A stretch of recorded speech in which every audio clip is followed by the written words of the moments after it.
പത്തനംതിട്ട കോന്നിയിൽ അടവി കുട്ടവഞ്ചി സവാരി കേന്ദ്രത്തിലെ വനശ്രീ കഫേ പ്രവർത്തനരഹിതമായിട്ട് ഒരു മാസം പിന്നിടുന്നു. അറ്റകുറ്റപ്പണികൾക്കായാണ് കഫേയുടെ പ്രവർത്തനങ്ങൾ താൽക്കാലികമായി നിർത്തിയത്.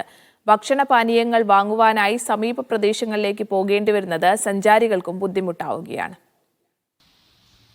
ഭക്ഷ്യസുരക്ഷാ വകുപ്പിന്റെ നിർദ്ദേശത്തെ തുടർന്ന് നവീകരണ പ്രവർത്തനങ്ങൾക്കായാണ് അടവിയിലെ വനശ്രീ കഫേ അടച്ചിട്ടത്. കഴിഞ്ഞ മാസം കോന്നി ഫുഡ് സേഫ്റ്റി ഓഫീസറുടെ നേതൃത്വത്തിൽ പരിശോധന നടത്തിയ ശേഷമായിരുന്നു നടപടി. എന്നാൽ നിർദ്ദേശിച്ച മാറ്റങ്ങൾ വനശ്രീ കഫേയിൽ ഇതുവരെ നടപ്പാക്കിയിട്ടില്ല.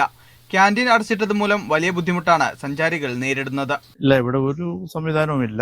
നല്ല റൈഡാണ്, പക്ഷെങ്കിൽ കഫറ്റീരിയ അങ്ങനെയുള്ള കാര്യങ്ങളൊന്നും ഇപ്പോൾ വർക്ക് ചെയ്യുന്നതായിട്ട് കാണുന്നില്ല. ഒരു ടൂറിസ്റ്റ് സെന്റർ ആകുമ്പോൾ അതുണ്ടാകേണ്ടത് വളരെ അത്യാവശ്യമാണ്. കുട്ടവഞ്ചി സവാരി കേന്ദ്രത്തിന് സമീപം ഭക്ഷണം കഴിക്കാൻ മറ്റു കടകളില്ലാത്തതും സഞ്ചാരികളെ ബുദ്ധിമുട്ടിലാക്കുന്നു.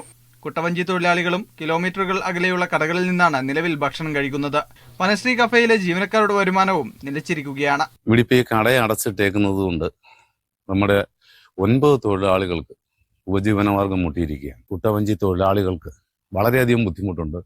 ഇവിടെ നിന്നാണ് അവർ ഭക്ഷണം കഴിക്കുന്ന പലരും. പട്ടിണിക്ക് വരെ ഈ കഴിഞ്ഞ ദിവസങ്ങളിൽ ഇവിടെ നിന്ന് ജോലി ചെയ്യുന്നുണ്ട്. ആവശ്യമായ നവീകരണ പ്രവർത്തനങ്ങൾ നടത്തി വനശ്രീ കഫേ ഉടൻ തുറന്ന് പ്രവർത്തിപ്പിക്കണമെന്നാണ് വിനോദസഞ്ചാരികളുടെയും നാട്ടുകാരുടെയും ആവശ്യം. മീഡിയ 1 പത്തനംതിട്ട.